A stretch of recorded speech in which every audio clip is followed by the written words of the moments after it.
Su-hong and his friend were locked in an intense sparring match. And right after his punch was blocked by an elbow of his friend, the guy got pushed back a couple of steps. He stops the training session, whining about how his arm now hurts like hell. But this also means that Su-hong's diamond fist had improved once again. When the guy asked Su-hong whether he'd reached subtlety, he confirmed that he had just 2 days ago. You see, subtlety was one of this world's martial arts realms. And any martial arts mastery can be divided into 5 levels: entry, proficiency, subtlety, great accomplishment, and perfection. His friend was totally blown away by this, saying that in terms of the diamond fist, no one else in their class even comes close to him. Anyway, Su-hong was already eager to get back to training, but his friend begs for a break. In fact, he wasn't going to stick around to keep sparring with a training maniac. Plus, he was hungry and needed to go home for a meal. On his way out, he bid his farewell to teacher Lee, who reprimands him for leaving in his gym clothes. The middle-aged man then walks over to Su-hong to talk about him applying for the martial division. He asks why he still hasn't paid the $30,000 yuan enrollment fee. Su-hong asks for more time because of his family situation, but the teacher replied that his hands were tied. Rules were rules after all. Anyway, after the practice sessions ended, the gym was completely empty, with just Su-hong training by himself. Su-hong is left alone and frustrated, stewing over that $30,000 yuan fee. He recalls his parents passing away when he was only 3 years old in a beast disaster.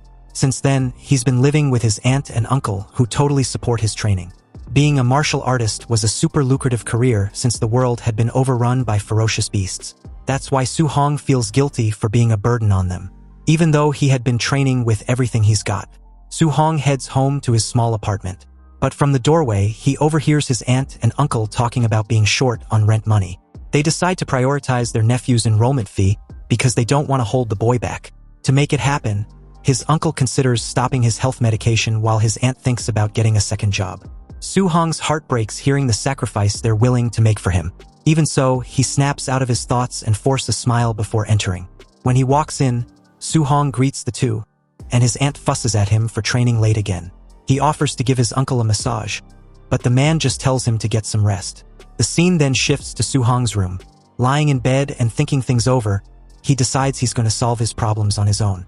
To do that, Su-hong figures there's only one place he can make some fast cash. The next day, Su-hong heads to a super modern building surrounded by a small forest. The place is actually an underground fight club, where the only rule is to win. The announcer introduces the fighter of the night, the Minotaur, who is none other than a disguised Su-hong. To take home the $60,000 prize, he needs to win 4 fights in a row. The crowd looks at this mysterious fighter over and murmurs that he must be a rookie. The announcer lady tells Su-hong to hype up the crowd, but he has no idea what to do, so she explains that he needs to taunt everyone. Su-hong gets the message. With that, he shouts that he's invincible and calls for all the weaklings to step up. The audience is shocked by his arrogance and figures he won't last long. But it gets the crowd fired up, and they start roaring for the fight to finally begin. Su-hong feels the tension in the air, but stays focused on fighting to get that money. Soon a guy in a rat mask climbs into the ring to face Su-hong. Su-hong analyzes his opponent and spots a weakness in his stance. The opponent rushes in with a punch while Su-hong seems distracted.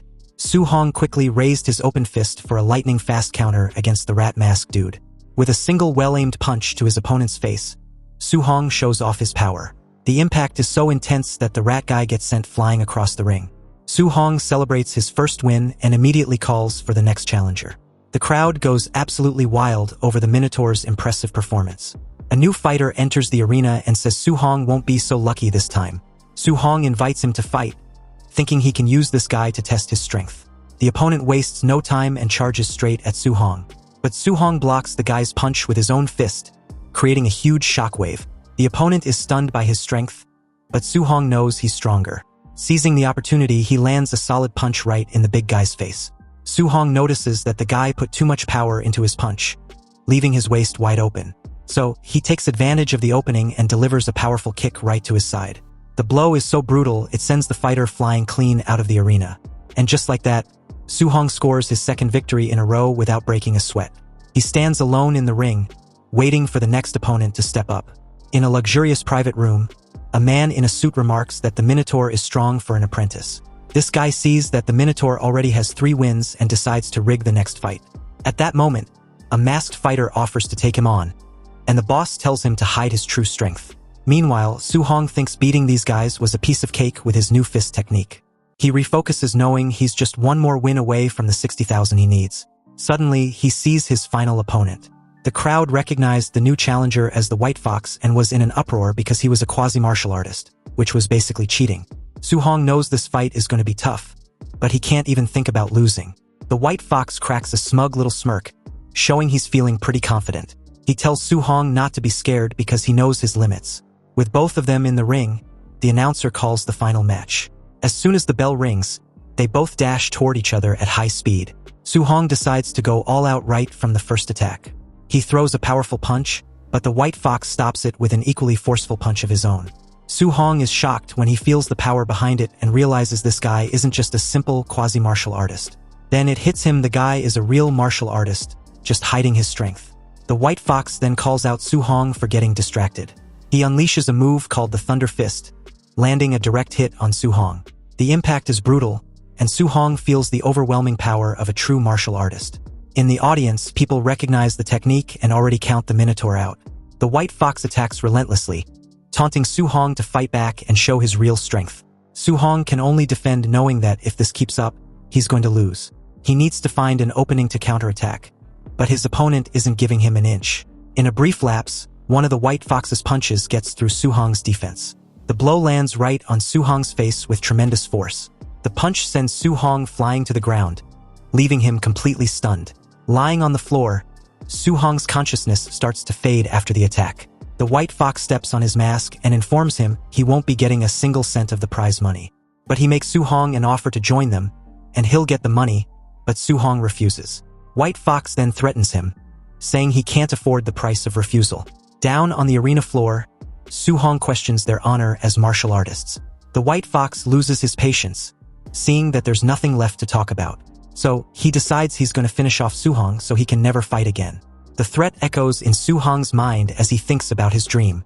With that, the White Fox rushes in with a spinning kick to end the fight, but Su-hong dodges at the last second. The White Fox is taken by surprise. Even after that beating, Su-hong gets back up, surrounded by a fiery aura. The opponent is shocked that he withstood his punches and is still standing. On his feet and driven purely by determination, Su-hong thinks of his family and all they've sacrificed for his dream. He knows he can't accept a future where he fails them all. Suddenly, a mysterious screen appears and asks what he would sacrifice for his faith and family. Then, with a furious scream, Su-hong answers that he would sacrifice everything. As an aura worth over 1 million explodes around him, the system asks if he's willing to pay the price, and Su-hong yells that he was. All of a sudden, Su-hong is transported to a strange, digital-looking space. As he wonders where he is, a sinister shadow emerges. Before him, a golden figure appears with an overwhelming presence. This entity says it will give him a chance, and then it begins to fade away. The being's golden light flies towards Su-hong and completely envelopes him. A golden system screen appears, floating in front of him. It's all of Su-hong's attributes like vitality, spirit, and his skills. Su-hong gets curious and touches the screen to see if it's a touch screen. His finger goes right to the first mission button to check notification alert on the random mission given. The mission was a tutorial to defeat the White Fox and improve his martial arts. Su-hong wonders what beginner's guide is just as a clone of himself appears, and launches at him. But with pure reflexes, Su-hong dodges the clone's punch. He realizes the clone is using his Dra Fist technique perfectly, just like it says in the manual. Seeing the clone as a master, Su-hong decides he can't miss this chance to learn. He jumps into the fight and starts trading punches with his copy. Su-hong realizes the clone is demonstrating the perfect way to fight, completely overwhelming him. But the clone doesn't hold back and lands a full power punch right in Su-hong's gut. The punch was so strong it sends Su-hong flying backward. He notices his own fist technique has improved and is shocked by how fast he's progressing. With a smile, he understands that this place can level up his skills incredibly quickly. So, the two go back to fighting with everything they've got, continuing the intense training. With every punch, Su-hong's mastery of the Dra Fist grows more and more. They also practice the Void Step and Su-hong's proficiency skyrockets. In a short time, all of his skills are nearing their maximum level. His floating light palm is the first to reach the micro level. Right after, his Void Step reaches the same milestone. With one final punch, his Dra Fist finally achieves the master level. After the training, the clone dissolves into golden light, leaving Su-hong alone and exhausted. As the session ends, the system congratulates him and asks if he wants to return to reality.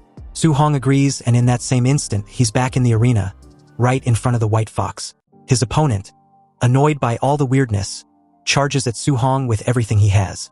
He attacks with his Thunder Fist, trying to end the fight once and for all. But Su-hong dodges the punch with ease, thinking it was way too slow. With unbelievable speed, Su-hong unleashes a powerful punch on his rival. The hit lands square on the opponent's face, shattering his mask into pieces. Su-hong gives him a cold stare, showing his determination after that mighty blow. In the crowd, everyone is in shock at the unbelievable comeback. With that, the White Fox falls in defeat and Su-hong wins the fight. He then turns to the announcer and asks when he's getting his prize money. From his office, the arena boss is stunned that an apprentice has mastered the Dra Fist. Intrigued, he orders his men to follow Su-hong and find out who he is. With the cash in his pocket, Su-hong leaves through a dark city alley. But before he gets close to home, he glances back suspiciously, feeling like he's being followed. Su-hong was quick to ditch the two men who had been tailing him ever since he left the arena. They start to panic because they lost track of Su-hong and had no idea of his real identity either. But unbeknownst to them, Su-hong was quietly above them, hiding in the dark just in between the alley walls. With that, he manages to escape and gets to the safety of a nearby rooftop. Su-hong made his way home. His aunt and uncle are shocked by the cash and ask if he robbed a bank. He lies and says the dojo master sponsored him after seeing his great talent. Su-hong sticks to his story and asks them to trust him. Hearing this, his aunt and uncle are bursting with pride and believe in his promising future. After their talk, Su-hong goes up to the roof to think for a bit. He's relieved to have solved the family's money problems. Su-hong thanks the system for helping him but notices that only his skills have changed. Then, a notification explains that martial value can be used to level up his other stats. Without a second thought, he decides to test it and dumps the points into his vitality. His vitality jumps from 85 to 90. He feels an insane amount of power coursing through his entire body. A pure energy aura completely surrounds him. Looking at his stats, he realizes he's reached the level of a quasi-martial artist. Hyped up, he decides to put all his remaining points into vitality. He notices his injuries have vanished and he feels stronger than ever. Full of energy, he leaps across the rooftops to go test out his current power. He decides to head to school to test his strength on a combat machine. Arriving at Star City No. 1 high school training ground, he approaches what seemed to be a machine used to gauge a person's strength. But it was merely a Tier 1. Nonetheless, Su-hong gets ready and decides to use 70% of his power. With a focused look, he unleashes his most powerful punch yet. The hit smashes into the machine with a devastating impact. He gets a little worried about the force of his own attack. The machine is completely wrecked and he wonders if he was going to have to pay for it. The noise attracts attention, so Su-hong decides to bounce as fast as he can. Just then, an old guy in pajamas shows up and is absolutely livid about the broken machine, immediately suspecting a couple of students, Chun-shan and Li-tu. Furious, the old geezer vows to teach whoever's responsible a serious lesson once school starts. The very next day, all the final year students assembled at the school's gymnasium, and in the lineups, Su-hong noticed a bump on Chun-shan's head and questioned his friend about it. Apparently, Chun-shan was held responsible for smashing the tester in the outdoor drill ground in the middle of the night yesterday and refused to admit it, so he was punished by the principal. Su-hong gave a nervous smile, realizing Chun-shan was made to take the blame for him. In that moment, the principal instructed them to pipe down before introducing his old comrade-in-arms and a Tier 3 martial artist, Chun-tian. He was there to teach them a C-rank martial art, the Thunder Rush Fist. The principal then urges everyone to learn it well. Almost immediately, the crowd was abuzz since a C-rank martial arts taught outside dojos cost hundreds of thousands in tuition. Also, some were amazed upon seeing a Tier 3 martial artist for the first time. Su-hong suddenly recalls his fight with White Fox, noting he used a technique that had the very same name. And he silently acknowledged how powerful this technique truly was, allowing a martial artist to blast out 3 impacts from one punch. If he wanted to learn this kind of C-rank martial art outside, just the registration fee would be at least several $100,000. So with this intel, he was determined to seize this opportunity. Chun-tian took charge and called out to the students, instructing them to quit with their nonsensical chatter and watch as he demonstrates the technique. He will perform the technique 10 times from start to finish, and how much they learn depends on themselves. Chun-tian suddenly shifted his stance, and as he punched the air, he informed them that the Thunder Rush Fist's momentum is fierce and domineering. At the basic level, the punch will emit a sound of thunder. At Proficient, they can strike out 3 sounds. At micro level, 5 sounds. and at mastered level, which was his current realm, 7 sounds. When he was done, he tops it off with what to expect when one reaches the perfect realm. At that realm, the strikeout would emit 9 sounds. However, they shouldn't aim too high for now. Reaching the basic today would be good enough. Chintian then yells for them to try to follow along as he starts the second demonstration. Several hours later, almost every student was exhausted, yet none of them was able to learn the technique. A few were still at it, but there wasn't much hope. Trembling all over as he pants profusely, Su-hong's friend comments on how it was practically next to impossible to learn the Thunder Rush Fist. But when he turned in Su-hong's direction, wanting to know if he'd learned it, the training maniac was nowhere to be seen. And in that very moment, Chun Shan, a classmate of his, declared excitedly that he had successfully reached the basic level. Su-hong's friend got startled for a second there, wondering just how Chun Shan's brain was built. And at this point, it's no wonder everyone calls him a genius. The principal tried praising Chun Shan's achievement as something worthy of noting. After all, he was their school's #1 genius. But Chintian's reply was like a bucket of cold water on his friend's face when asked if he was interested in guiding Chun Sen. Apparently, in other cities, Chun Shan's achievement was just passing level, not something even worth considering as a genius. Anyway, as the 2 old geezers exit the school's gymnasium, Chun Tian was quick to point out how terrible the batch of students were, and for making him come there for nothing. But Principal Lee retorts that having 1 student reach basic was good enough. Was his friend still expecting to find a top-tier genius? Chun Tian comments on how the martial Dao cultivation was extremely cruel, so talent was simply too important. To this, Principal Lee agreed, adding that relying only on hard work without opportunity is absolutely impossible. But in that very moment, the two felt a sudden surge of martial power nearby, and upon a quick search, they saw Su-hong performing a mastered-level Thunder Rush Fist. Chun Tian praised Principal Lee for having an expert in his school. But Principal Lee, shocked and confused as hell, replied that it's impossible because he had never seen or heard of this mysterious person. But looking at Su-hong's clothes from behind left no room for doubts. It was indeed a student from Star City #1 High School. As Su-hong performed the technique once again, Chun Tian comments on how it's been only a day since he thought the technique, and a student was already striking out 7 sounds. Su-hong further stunned the 2 old geezers when he suddenly surpassed Chun Tian and reached the perfect realm. Principal Lee wondered if he had heard wrong. But upon seeing his friend tremble very abruptly, he questioned if there was something wrong with him. Chun Tian simply grinned as he admits that he now finally understands everything. His fist immediately crackled with yellow lightning, and upon performing the Thunder Rush Fist, Chun Tian surprisingly broke through his bottleneck. Principal Lee watched with a look of shock and apprehension after hearing 8 strikeout sounds. And Chun Tian, excited as hell, confirmed that the Thunder Rush Fist he just witnessed gave him the inspiration. Otherwise, he might never have broken through in his lifetime.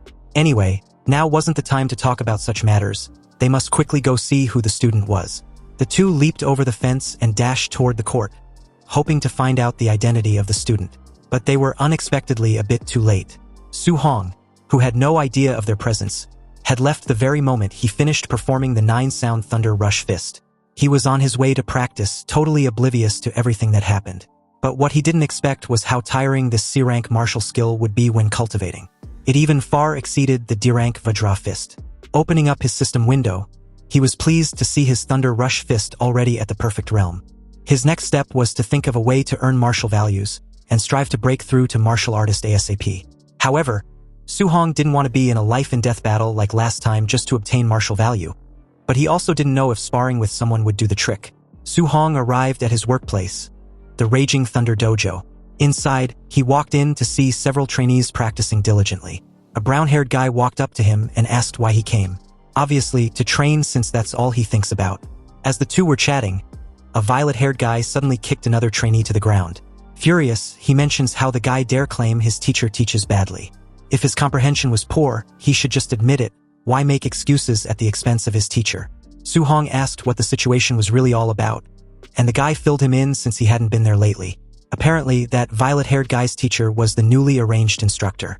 He was very strong, but he looks down on commoners like them, and teaches classes very perfunctorily. The violet-haired guy, Li Yan, being his disciple, was also very strong and shared his teacher's disdain. Li Yan raised his fist and comments on how his opponent shouldn't have challenged him with his measly level.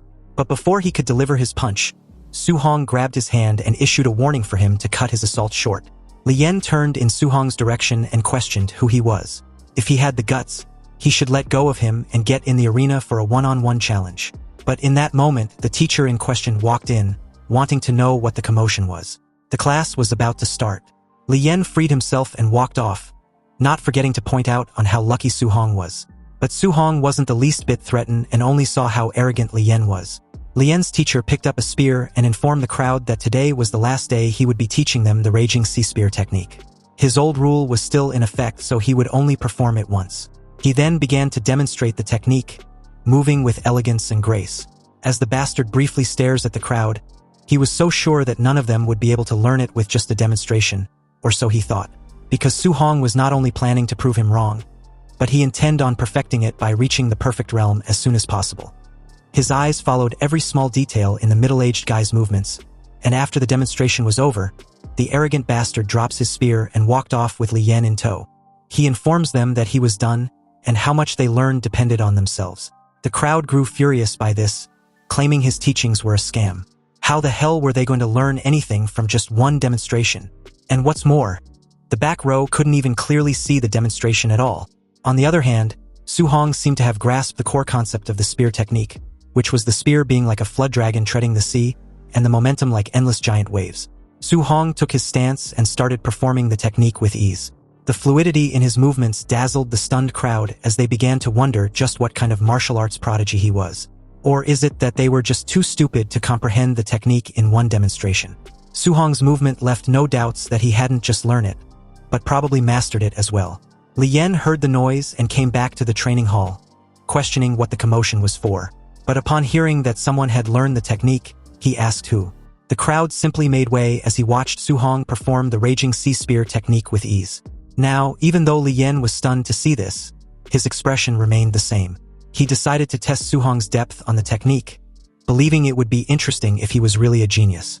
He called out to Su Hong and offered to give him some pointers. Being a training maniac, Su Hong naturally didn't refuse, even though he wasn't sure if there was anything to learn from Li Yan. His brown-haired friend warned him out of concern. Although Li Yan's character was bad, his strength was very high, so he shouldn't be impulsive. Su Hong assured him not to worry before taking his stance. He informed Li Yan to please enlighten him. But seeing Su Hong's confident demeanor, this arrogant fucker actually calls Su Hong arrogant before demonstrating the Raging Sea Spear technique at a micro level, but couldn't perform it well enough. Su Hong simply gave a helpless sigh, indicating that he had surpassed Li Yan before performing the technique at the proficient level. Li Yan couldn't comprehend how it was even possible for anyone to perform the proficient level Raging Sea Spear technique after a single demonstration. Su Hong's movement flowed like a surging tide, countering Li Yan's micro-level technique with an edge of superiority. Li Yan was frozen in disbelief, still unable to accept what he was seeing. A mere martial apprentice, someone who wasn't even a true martial artist yet, had actually cultivated the Raging Sea Spear technique to the proficient level. That was something even many seasoned practitioners couldn't achieve. Yet the scene in front of him was undeniably real. A system notification flashed before Su Hong's eyes. Defeated a higher-level opponent. Martial value plus 35. So it was just as he thought. Ordinary sparring could also grant martial value. That meant he didn't need to risk his life constantly. He could steadily grow stronger through proper combat. Meanwhile, Li Yan's mind was in complete chaos, unable to rationalize what had just happened. He had trained for years, yet Su Hong reached the proficient level in such a short time. Then what was the point of all his effort? The disbelief crushed him.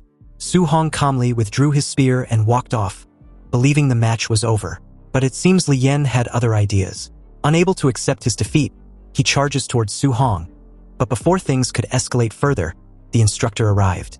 Seeing the situation, he immediately stepped in and reprimanded his disciple. When Li Yan tried to protest, the instructor's expression turned cold, and he bitch-slapped him across the face without hesitation. If Li Yan couldn't even face his own failure, then what kind of martial artist was he? Many onlookers felt a strange sense of satisfaction at the sight. Li Yan had always been arrogant, and seeing him humbled felt almost refreshing. Still, the instructor's gaze soon shifted to Su Hong, filled with disbelief. He had only demonstrated the technique once, yet this boy had already reached proficiency. Even the so-called geniuses of the imperial capital couldn't achieve something like that. Meaning, in simple truth, Su Hong's talent was frightening. The instructor calmly apologized for Li Yan's arrogant behavior, adding that meeting someone like Su Hong was also a form of fortune for him. He then forcefully made Li Yan bow in apology, claiming his disciples' behavior reflects his failure to teach properly. So Su-hong should please accept their apology. Su-hong was momentarily stunned. He hadn't expected the instructor to change his attitude so quickly. This prideful fucker switches faces faster than flipping a page. As he left the training grounds, fatigue finally caught up with him, but it was a satisfying kind of exhaustion. He'd gained far more than expected today. Not only had he mastered the Thunder Rush Fist and the Raging Sea Spear technique, but he'd also earned a considerable amount of martial value.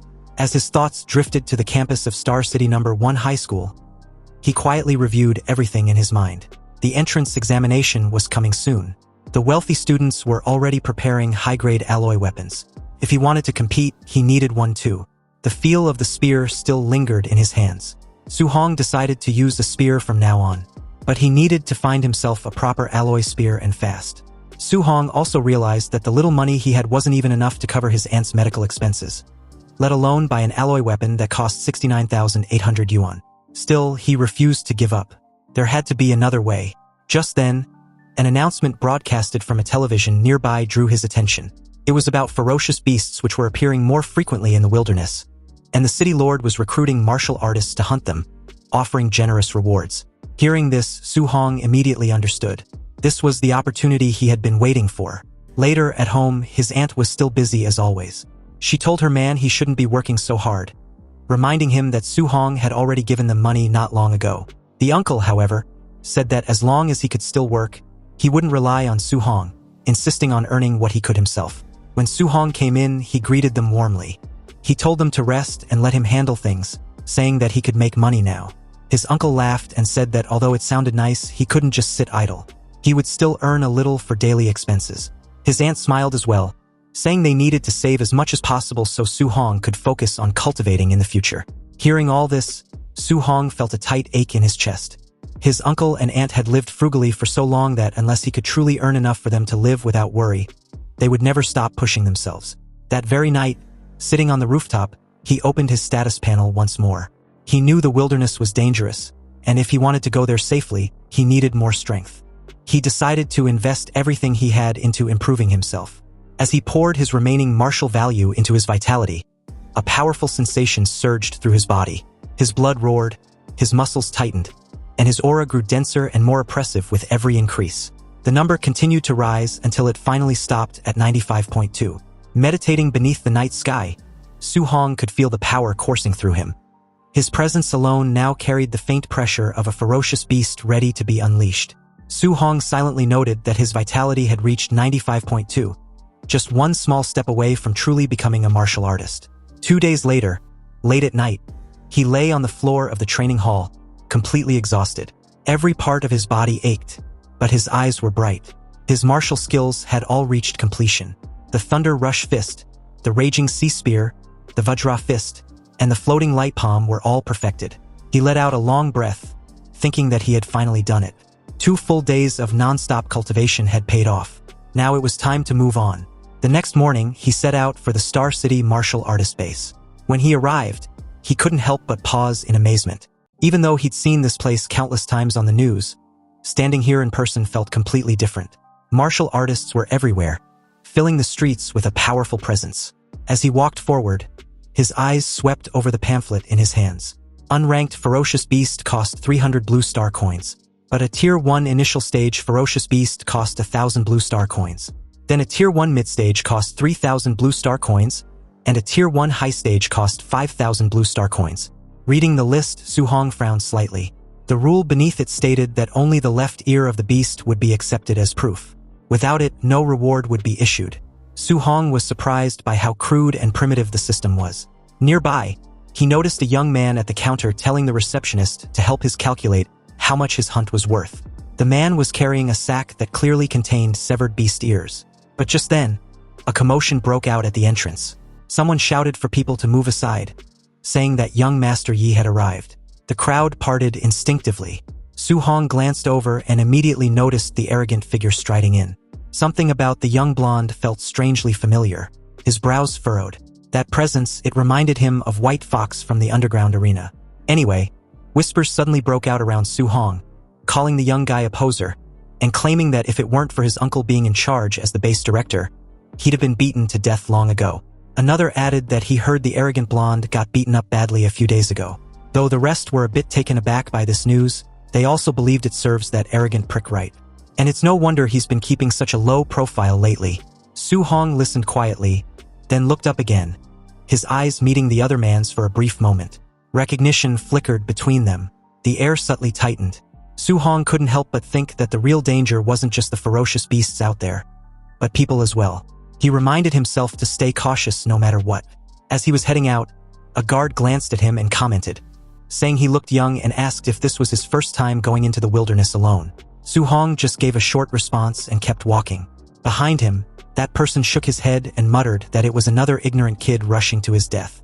Once inside the wilderness, Su Hong took in his surroundings. The forest was lush and quiet, almost peaceful. Still, he reminded himself not to let his guard down. He told himself he had to return with results. He couldn't afford to come back empty-handed. 2 hours passed as he moved deeper inside. He drank some water and frowned. He hadn't seen a single ferocious beast yet. It made him wonder if all the beasts near the outer area had already been cleared out. With that thought, he picked up his pace and headed deeper into the forest. Then suddenly, his expression changed. Right in front of him stood a massive ferocious beast. It was huge, its aura oppressive, and it looked exactly like the descriptions he'd seen in the textbooks. Su Hong instantly recognized the beast as a Tier 1 initial stage nether moonwolf. It stared at him with bloodshot eyes, baring its fangs as it let out a low growl. Clearly, it was hungry. As the beast tensed and prepared to pounce, Su Hong took a deep breath and steadied himself. The wolf lunged forward with its sharp claws, but Su Hong reacted instantly. He dodged to the side and drove a thunder rush fist straight into its abdomen. The impact sent the beast flying, its massive body slamming into a tree with a dull crash. The wolf collapsed, barely able to move. Su Hong stood there, his fists still crackling faintly with electricity. He looked down at his trembling hands, feeling the lingering power surging through his body. He couldn't help thinking that fighting real ferocious beasts felt far more exhilarating than anything else he had experienced. And taking down a Tier 1 initial stage beast in a single blow made his blood surge with excitement. If he could handle this so easily, he wondered how he would fare against a Tier 1 mid-stage beast. Just as that thought crossed his mind, a sudden movement caught his attention. From the shadows behind him, a massive figure emerged. A low, menacing growl rolled through the forest as a huge silhouette stepped into view. It was another beast, far larger, far more dangerous. A Tier 1 mid-stage ferocious beast, a raging black bear. The bear charged, clearly believing it had found an easy prey. But before it could land its attack, a blur of motion struck it head-on. A powerful, lightning-infused punch slammed into its body, sending it crashing to the ground. Su Hong stood tall, calm and steady. It was his punch that had dropped the beast. He exhaled slowly, realizing just how much his strength had grown. With his current power, as long as he didn't encounter a Tier 2 ferocious beast, he wouldn't be in much danger. With the left ear of the beast in hand, Su Hong had secured another reward, a 3,000 yuan in bounty. And as that thought crossed his mind, a system notification appeared, informing him that his accumulated martial value was now sufficient to break through and officially become a martial artist. Su Hong's heart raced. He was finally at the threshold. But before he could celebrate, a terrifying roar echoed through the forest, far more oppressive than anything he'd felt before. The pressure alone made his skin prickle. His expression changed instantly.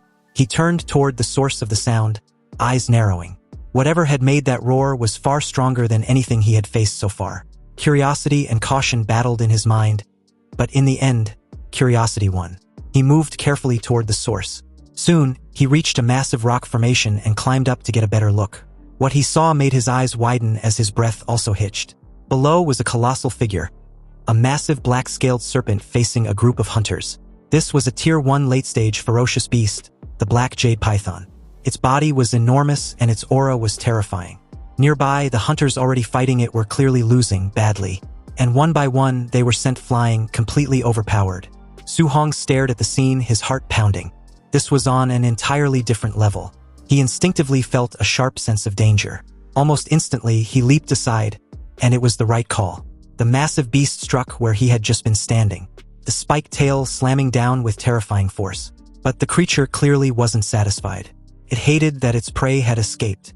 Su Hong barely had time to land before he had to leap again, narrowly avoiding another sweeping strike. Even so, the sheer speed of the attack still grazed him, sending a jolt through him as his body was sent flying. He realized just how fast this creature truly was. As he steadied himself, he noticed a dead hunter nearby. Pushing aside his own pain, Su-hong grabbed the dead guy's weapon. He muttered that he'd borrow it for a moment and turned back toward the beast. The massive python reared up, jaws opening wide as it prepared to strike again. Su-hong barely avoided the attack, rolling away just in time. As he regained his footing, his thoughts raced. A Tier 1 late-stage Ferocious Beast normally required several martial artists working together to take down. Yet he had already reached the point where he could fight one head-on. He realized this was because all of his martial skills had reached the perfected state. Using his perfected void step, he darted around the battlefield, dodging the beast's attacks with blinding speed. Then he launched a counterattack, driving his spear forward with the Raging Sea Spear technique. The strike pierced the beast's hide, drawing a furious roar from its throat. The python thrashed violently, enraged by the pain. Su-hong didn't relent. He struck again, his movements fluid and precise, forcing the massive creature into a frenzy. Still, he knew the truth. Its body was enormous, and landing a single decisive blow wouldn't be easy. The difference in size made it difficult to strike a fatal spot. As he maneuvered, he reminded himself to stay patient. He needed to weaken it first and wait for the right opening. Just then, the beast lashed out again, its massive body crashing toward him with an overwhelming force. In response, Su-hong unleashed a perfectly executed thunderous fist, and the explosive force collided head-on with the beast's attack, stopping it in its tracks. The shockwave rippled through the air as both figures staggered back, the battle far from over.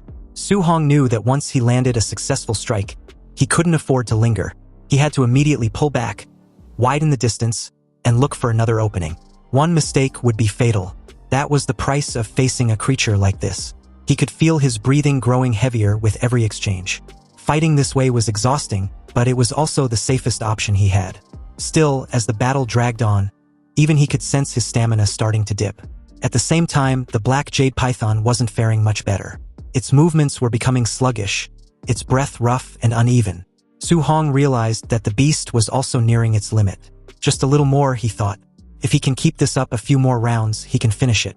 He steadied himself, preparing for the next exchange, fully focused on the beast in front of him.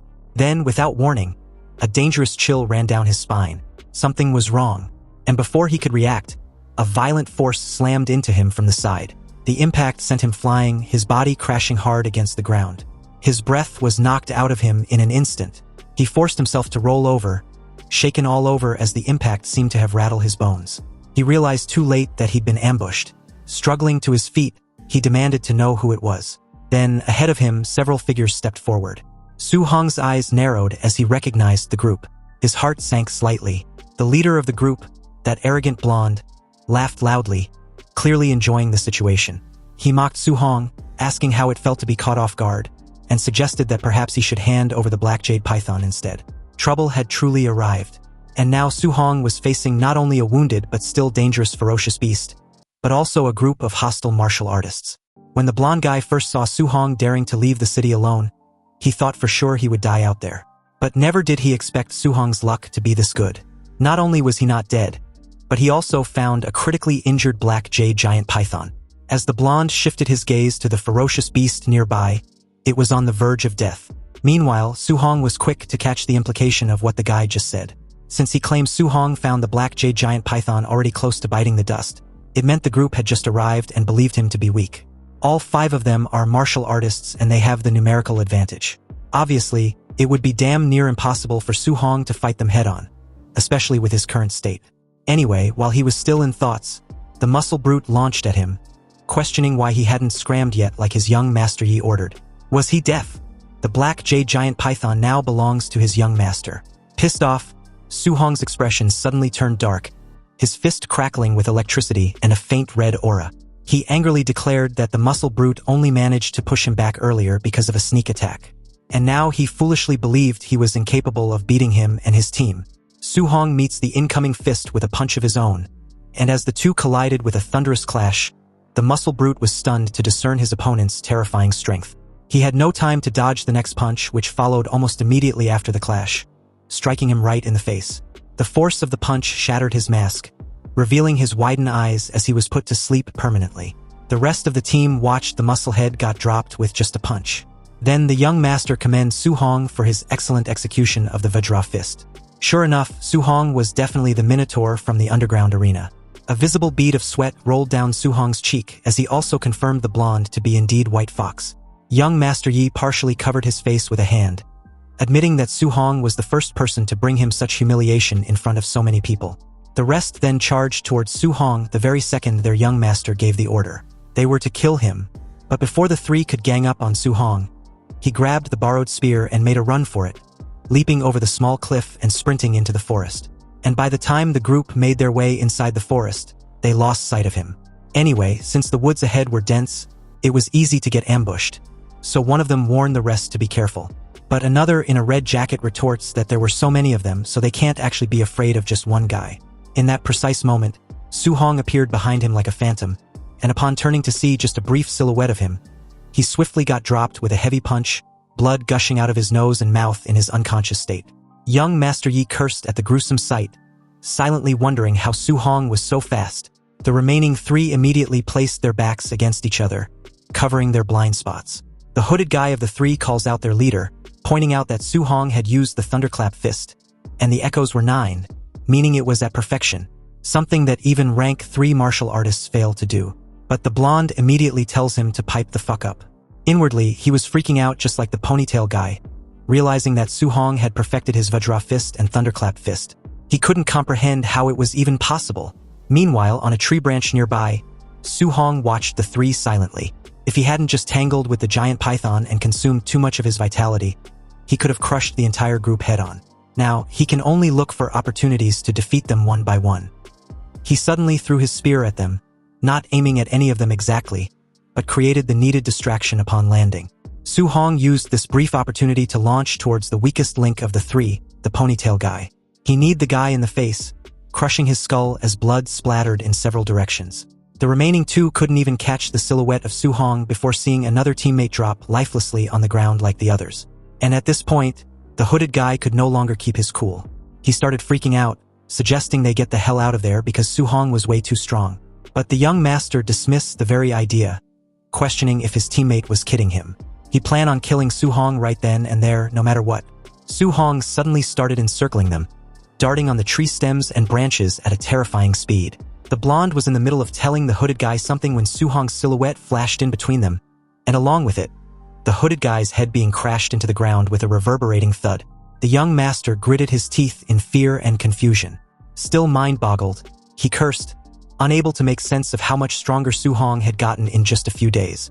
In that moment, Su Hong's phantom flashed behind him, but when he turned, he saw that the spear was gone. He cursed once more as Su Hong's phantom, once again, appeared from behind. But this time around, the blonde was quick to catch on. He turned very abruptly and locked onto Su Hong, his hand shining with a dazzling azure light. And as he yells, he questioned if Su Hong seriously thought he's got him beat. Using the void-shattering finger, the young master released an attack at close range. But Su Hong was fast enough to dodge to the side as the blue beam whizzed past him and directly hit a tree nearby, completely cutting it in two.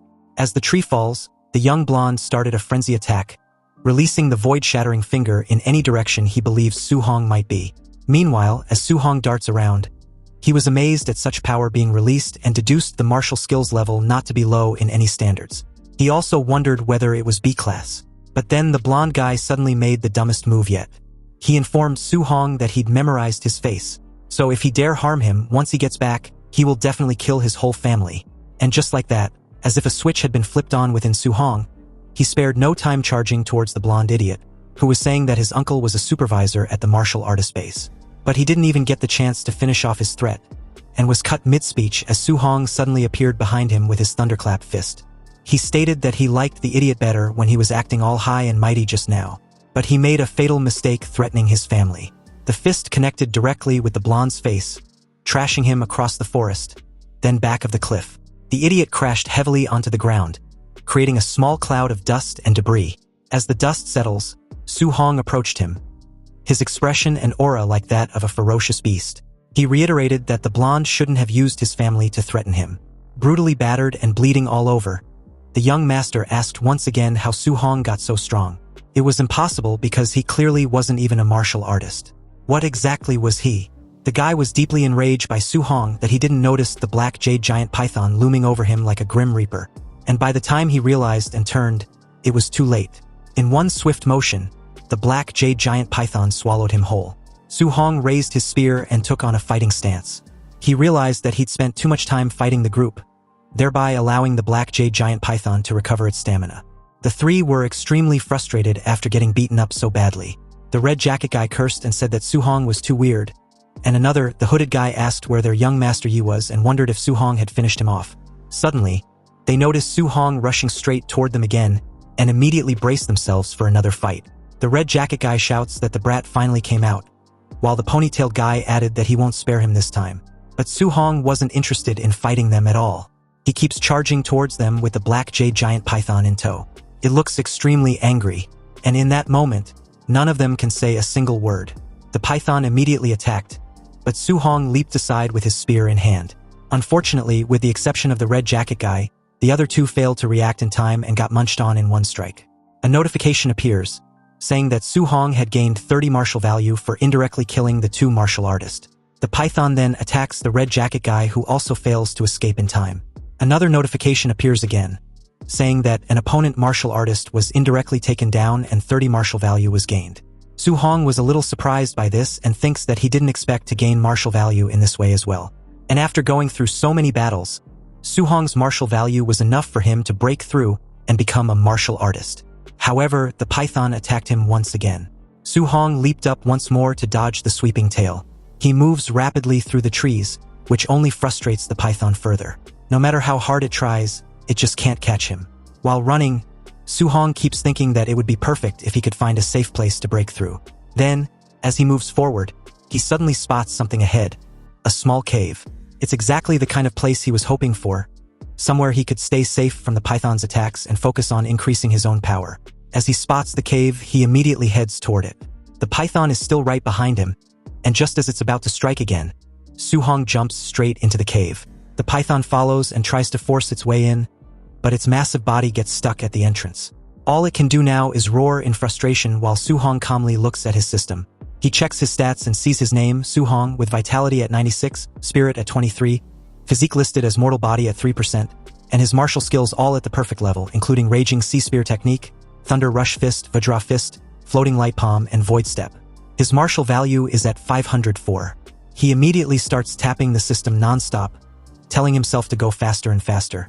He wants to gain as much power as possible in the shortest time.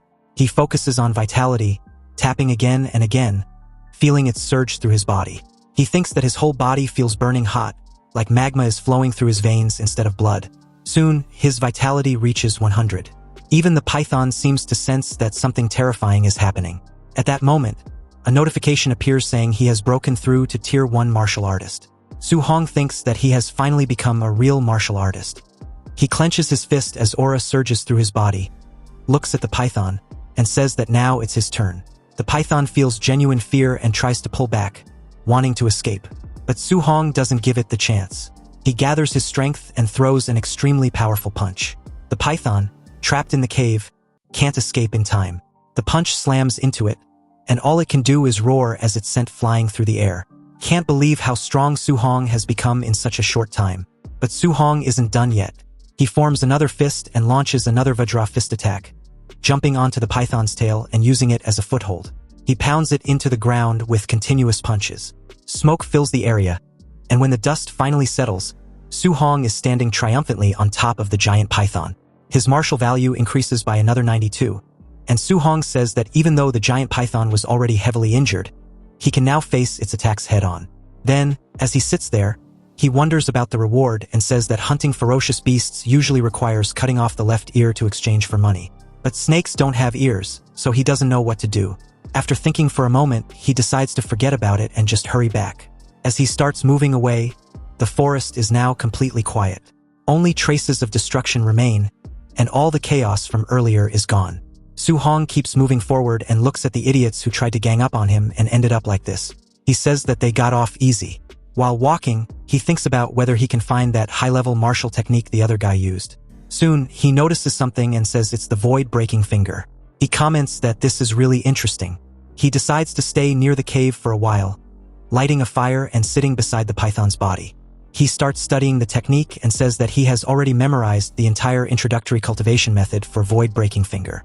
Next, he plans to use the system to master it quickly. As he continues practicing, a clone soon appears for him to fight. The clone immediately uses void-breaking finger again and again. While battling it, Su-hong's mastery increases rapidly, reaching 51%, then 63%, 77%, and 93%. Soon after, void-breaking finger enters the basic realm and starts charging from 1%. However, Su-hong is clearly exhausted. He keeps coughing and says that, as expected of a B-rank martial skill, even learning it to the basic realm puts tremendous pressure on his body. The technique's guidance tells him to go find a monster to test its power. 3 days later, Su-hong faces a massive roaring monster, a huge bear. Using void-breaking finger, he fights it head-on and eventually takes it down. After the battle, Su-hong says that he has finally reached the perfect realm. He adds that this power is truly worthy of a B-rank martial skill. A notification appears, stating that void-breaking finger has been mastered and reached the perfect level. Su-hong then says it's time to go back. At the martial artist base, a large crowd has gathered. One person exclaims in shock at a total of 230,000. Another says that the Thunder Squad is incredibly fierce for killing so many ferocious beasts. Someone else says that this single harvest matches several months of hard work. Yet another comments that it's amazing there isn't a single non-ranked ferocious beast, that all of them are tier 1, and that there are even a few high-stage ones. Then the receptionist looks up in shock and announces the results, saying there are 72 tier 1 initial stage ferocious beasts, 83 middle stage ones, 17 high stage ones, and a total reward of 406,000 blue star coins. Su-hong thinks that he might have taken down too many and that it's far too conspicuous. He feels that if he had known, he should have hunted fewer beasts. He can only hope this doesn't bring too much trouble his way. Everyone around completely loses their minds, going crazy over the numbers. Suddenly, people begin moving forward as Su-hong walks ahead. Some start shouting that the base has been attacked and wonder how that's even possible when there are so many high-level martial artists stationed there. The loud commotion soon reveals someone's arrival. First, a pair of hands comes into view, and then the person fully appears. It's Yi Chi, the person in charge of the base and Yifeng's uncle. He orders everyone to blockade the base immediately and not let even a single fly escape. Others respond at once, saying they understand and will do it right away. Soon after, another supervisor arrives and asks what happened. Yi Chi answers that his nephew Yifeng and the 4 martial artists with him are all dead. The crowd is stunned. Someone whispers in disbelief that Yifeng was actually taken down and that an entire group of 5 was wiped out. Another person quietly says it was a good kill and that everyone there has been robbed by Yifeng at some point.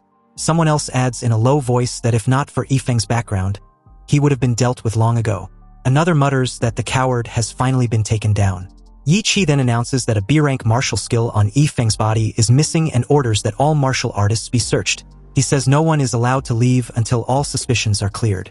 Su-hong thinks that judging from the bodies, it's obvious they were killed by the giant python, so it shouldn't be traced back to him. But as the search continues and more people are checked, he starts to feel uneasy. He wonders if they might actually be targeting him, especially when he notices people glancing at him and whispering among themselves. Suddenly, Yi Chi walks straight towards Su-hong with his men. He speaks politely on the surface, saying he heard Su-hong killed ferocious beasts worth over 400,000 all by himself and praising his impressive skills. However, despite the calm words, the red aura surrounding Yi Chi makes it clear that he's in a very bad mood. It feels like he might have already sensed something. Su-hong remains calm on the outside, though. He knows he's much stronger now, and in his heart, he even wonders if he could take this man down if things truly turned bad. The uncle of that moron speaks up and says that he heard Su-hong took down ferocious beasts worth 400,000 credits all by himself and calls it pretty impressive. However, the woman beside him immediately questions it. She says Su-hong looks like nothing more than a rank 1 early stage at best and asks how he could possibly kill that many beasts. She accuses him of scavenging young master Yezpak and orders them to search him immediately. The moment she says this, 2 bulky men with fire gathering in their hands start walking towards Su-hong. One of them warns him not to resist or things will get ugly. In the next instant, though, one of them suddenly feels a spear pointed straight at his head. He asks what Su-hong thinks he's doing. Su-hong calmly says it's nothing and keeps the spear steady. Yi Chi is shocked and realizes he couldn't even track how fast Su-hong drew that spear. Su-hong then states that he is a student of Star City High No. 1 and asks if they really want to search him. Hearing this, Yi Chi hesitates.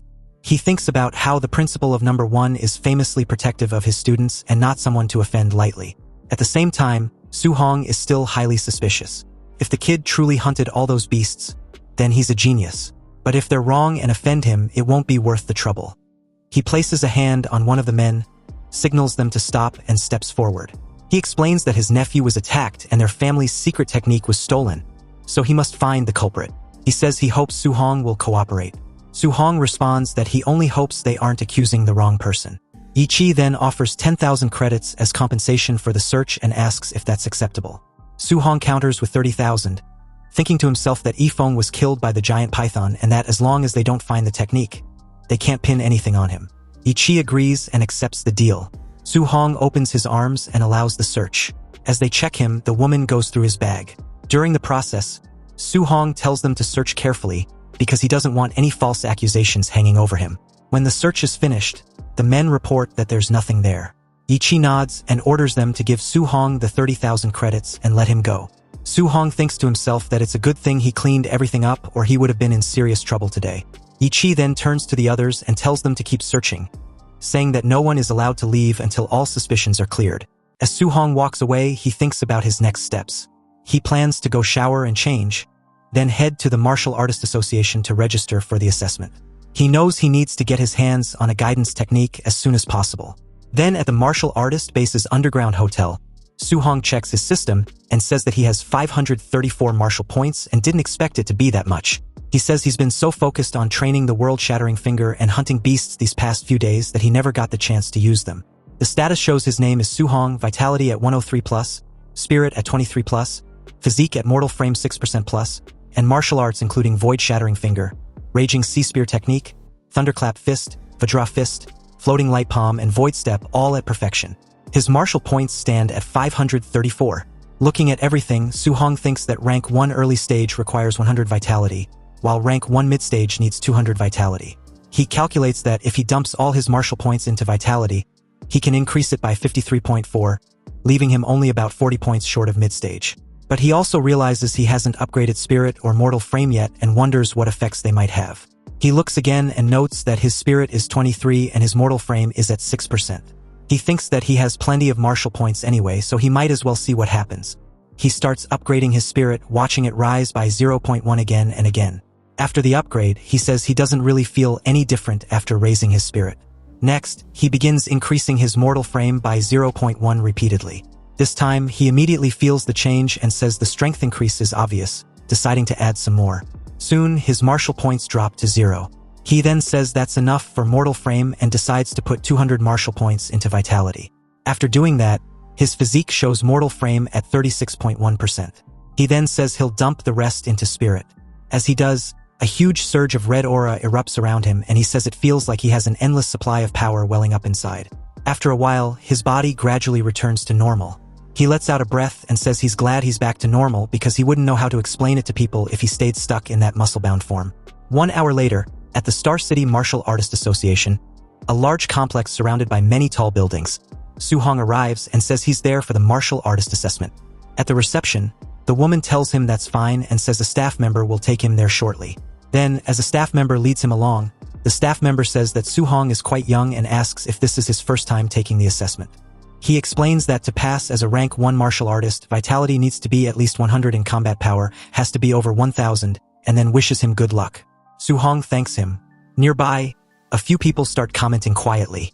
One says that the kid came alone and doesn't even have a master with him. Another says he's probably just here to test the waters because of his age. Suddenly, Su-hong notices the crowd getting noisy. People are clamoring as a voice announces that Panjia has vitality 102 and combat power 992. And that he failed the assessment. The guy curses and says he was so close. Su-hong and the staff member enter the assessment area.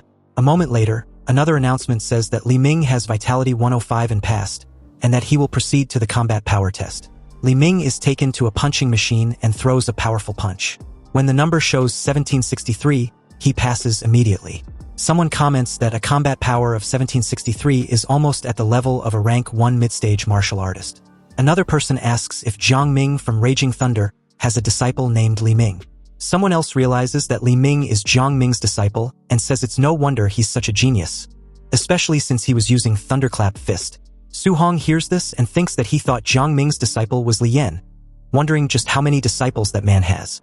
Soon after, a staff member comes over and tells Su Hong that he's next.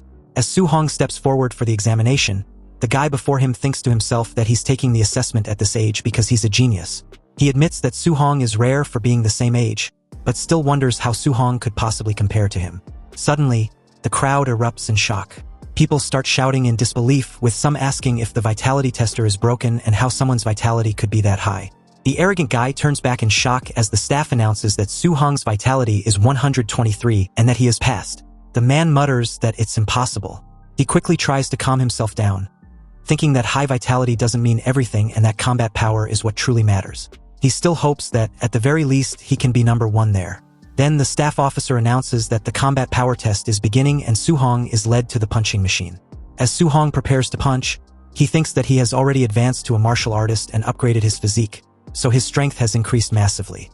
He thinks that using 40% of his power should be enough for the test, but then worries that if he goes too easy, he might fail the combat power requirement. To be safe, he decides to use 50% instead. He throws the punch with terrifying force. Even at 50%, the pressure is overwhelming. The machine is sent flying straight into the wall ahead and shatters on impact. The destruction is insane and everyone watching is completely stunned. No one can believe what they're seeing. One person thinks that he sent the tester flying with a single punch and that kind of power is terrifying. Another wave of clamoring breaks out even louder than before. Someone else realizes that Su Hong didn't even use any martial arts just now. Then a voice says that the standard combat power for a rank 1 high-stage martial artist is only 3,000 and that this result is simply unimaginable. Another person exclaims to a teacher that it's that kid again and calls him an absolute monster. The teacher responds that this explains everything. Later, inside an office, a woman is shown. She was Wu Linxian, the president of the Star City Martial Arts Association. She complains that the neighboring Yong City branch has produced another genius and brags about it every day. She wonders what they're so proud of and complains that if Star City doesn't produce a few geniuses soon, she's going to lose her job. Suddenly, a man rushes into her office shouting that a monster has appeared in the martial artist assessment. Because he's yelling so loudly, Wu Linxian turns around and glares at him, clearly startled. The man quickly explains that it's a rank 1 early-stage martial artist who sent the tester flying using nothing but raw physical strength and that his combat power reached 3,000. Even Wu Linxian finds it hard to believe. Still, she realizes that this might be exactly what she needs right now. At the Martial Arts Association Central Hall, the male receptionist informs Su Hong that he will take him to the second floor to register his identity as a martial artist first. Then they will go collect his allowance. Su Hong thanked him before Wu Linxian suddenly showed up, telling the receptionist that she would handle the rest personally. The guy was surprised by the president's sudden appearance before leaving. Wu Linxian introduced herself as the president of the Star City Martial Arts Association branch and asked Su Hong to follow her. Su Hong agreed, a bit taken aback that the president of the Star City Martial Artist Association personally wanted to have a word with him. Rumor has it she's a rank 5 martial artist, but she quite wasn't what Su Hong imagined. Inside her office, she confirmed that Su Hong was a student at Star City No. 1 High School. She comments that Li Xingshan, that old guy, tried to sell her a sob story earlier. Apparently, he said the school only produced 2 ordinary rank 1 martial artists this year. But Wu Linxian can't believe he was hiding such a huge genius. Su Hong asked for the reason he was brought to her office. He just came to register as a martial artist and to get his allowance and guidance technique. Wu Linxian told him to relax. She had already had his subordinates handle his ID and monthly allowance. And as for the guidance technique, she was going to teach him personally. Wu Linxian wanted to know how much Su Hong currently understood about the guidance techniques. The textbooks say that the spiritual energy of heaven and earth was divided by attributes. Guidance techniques were methods to absorb this spiritual energy to strengthen oneself. And to absorb spiritual energy of different attributes requires the corresponding guidance technique. Though what the textbooks say isn't wrong, the guidance techniques aren't merely cultivation methods. For example, the heavenly flame guidance technique Wu Linxian practice primarily absorbs fire attribute spiritual energy. While strengthening her body, it also imbues her attacks with the lethality of the fire attribute. If he can project the attribute attack outward, it can even increase his attack range. However, for a rank 1 martial artist, never mind wrapping his fist in the element, just being able to carry a bit of the attribute is already quite good. Su Hong was stunned to learn that the guidance techniques can be used to attack. He thought they were just methods for absorbing spiritual energy for cultivation. Obviously, the textbooks never taught him this. Spiritual energy has 7 attributes: metal, wood, water, fire, earth, thunder, and wind. Although every attribute has its pros and cons, if they're talking strictly about attack power, thunder is first, metal second, and fire third. But which specific guidance technique he can practice depends on his compatibility. Su-hong realizes that it wasn't like he can just practice whatever guidance technique he wants. Wu Linxian took out an orb and explained that it was a crystal ball for testing compatibility. The larger the glowing area, the higher the compatibility. Ordinary martial artists usually only have about 20% to 30%. Wu Linxian was around 80%, which was considered very high, but she feels a genius like Su-hong will definitely exceed 90%. Wu Linxian became a rank 5 martial artist at a young age. She's an absolute genius, yet she's only at 80%. If Su-hong can reach 90%, that would be too exaggerated. But to her absolute disbelief, the crystal ball was surprisingly full, shining brightly. A fire attribute with 100% compatibility. Wu Linxian asked Su-hong if he knew what this meant, and he replied that he didn't. Wu Linxian explained that it means Su-hong can absorb 100% of the fire attribute spiritual energy without leaking a single bit. Wu Linxian had 80% compatibility, so when she absorbs fire energy, she lost 2/10. And that's how she became a rank 5 martial artist and the president of the Star City Martial Artist Association. But when it comes to Su-hong, his future achievements will only be higher than hers. Wu Linxian never thought a small place like Star City could produce a monster not inferior to those in the Magic City or Imperial Capital regions. Su-hong believes that the fire attribute wasn't bad, but he still preferred the thunder attribute, then wondered if only he had the thunder attribute, but as if on command, the crystal ball showed the thunder attribute, stunning Wu Linxian once more. Su-hong pointed out the obvious, which stunned Wu Linxian into silence. He had the thunder attribute compatibility of 100%. Wu Linxian was finding it hard to believe what she was seeing. Was this for real? Dual thunder and fire attribute compatibility at 100%. Seriously, what kind of freak was Su-hong? Su-hong was simply a monster. But to Wu Linxian's horror, Su-hong's compatibility with the wind attribute was also 100%. Then about a few minutes later, Wu Linxian had been stunned too many times into exhaustion. She really couldn't comprehend how it was even possible, because apparently, Su-hong had all 7 attributes full. They were all at 100% compatibility. Wu Linxian even wondered if she was dreaming. She used to consider herself a top-tier genius. A 30-year-old rank 5 martial artist was rare as a phoenix feather. But when she was faced with an opponent who defies common sense, she realizes she was just an ordinary person. She also realizes that to defeat an existence that defies common sense, only those who were equally beyond common sense stood a chance. And Su-hong's existence was one that ordinary people cannot comprehend. Su-hong reiterated that all his 7 attributes were 100%, and if he only practiced thunder and give up the other 6, it feels like a huge waste. He was in a dilemma, so he boldly asked Wu Linxian for a copy of the guidance techniques for all 7 attributes. But Wu Linxian gave a harsh reality check, explaining that the human energy was limited. And even if Su-hong's talent was high, it was best to only cultivate 1 or 2. In the past, people tried to cultivate 7 guidance techniques simultaneously. But after decades of cultivation, they were still just rank 1 martial artists. However, Su-hong just replies that he can't decide right now, so he wants to try cultivating them all, then decide which specific one to focus on. Wu Linxian agrees to this arrangement, but warns Su-hong to absolutely not mess around, and shouldn't waste his talent. Also, if she recalls correctly, Su-hong's school's monthly exam was coming up. Su-hong confirms this and asked why the sudden interest. Wu Linxian replies that recently, friction on the All Heavens battlefield has been intensifying, and a great war between the myriad races and the human race could break out at any moment. Because of this, nations are investing massive resources to form genius training camps. Wu Linxian wants to recommend Su-hong for one, and as long as he takes first place in the school's monthly exam, she can give him a recommendation slot. Su-hong had heard of the genius training camp and had suffered firsthand of the War of Myriad Races. You see, during that War of Myriad Races over a decade ago, the young Su-hong lost all his relatives except for his uncle and aunt. Su-hong agrees and promised to definitely work hard. He also promised himself that he would never let his uncle and aunt suffer that tragedy again. He must become stronger and protect everyone around him. The scene shifted to that very evening at Su-hong's home, where he announced to his uncle and aunt that he had become an official martial artist. The two immediately broke into tears, excited that their little Hong had really succeeded. This was wonderful news. He had a bright future and was so capable. A rank 1 martial artists get a monthly allowance of 10,000. So his uncle won't need to work so desperately anymore. His uncle agrees, commenting that Little Hong is the pillar of their family now. He'll listen to whatever Su Hong says. Su Hong silently assured them not to worry. From now on, he will hold this family up. Late at night, Su Hong continued his cultivation, his eyes glowing with immense energy radiating off him in waves. He then took on a stance and punched the air as a small fire engulfed his fist, then immediately fizzled out into rising steam. He couldn't help wondering if what he just did was considered basic mastery of the guidance technique. And if it was, why didn't it have any power at all? The guidance technique section appeared on his system panel, so it looks like he did learn it, but the level was 1, which means it can be leveled up.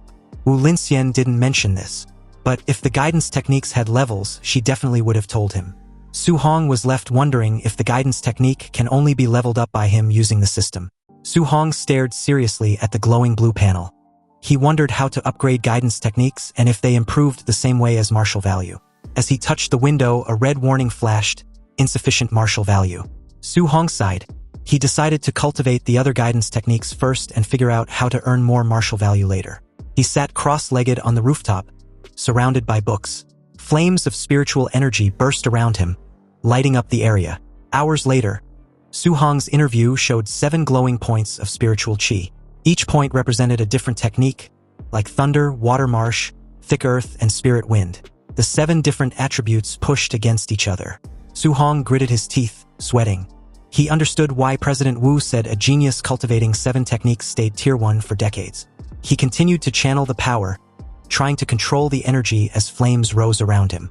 He noticed that while all 7 types of qi existed in his body, he could only use one at a time. A ball of fiery qi formed in his hand as he breathed heavily. The flames swirled in his hand. He realized that if he forced a second attribute, the forces would collide and cause a violent explosion. A huge explosion of energy shook the rooftop, making both attributes disappear. Su Hong narrowed his eyes. Could thunder and fire not be combined? Their natures felt similar, so why did they reject each other? He tried again. Thunderlight and fire sparks wrapped around his fingers. When the forces touched, another explosion burst out, scattering the energy. Sweating, Su Hong clenched his teeth and refused to give up. He yelled to try one more time. Flashes burst from the rooftop all night as he tried to fuse the attributes.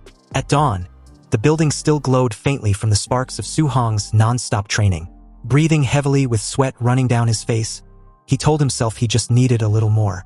Lightning and flame flickered in his hand. He stared at it, insisting he only needed a tiny bit more. Gritting his teeth, he shouted for the power to fuse.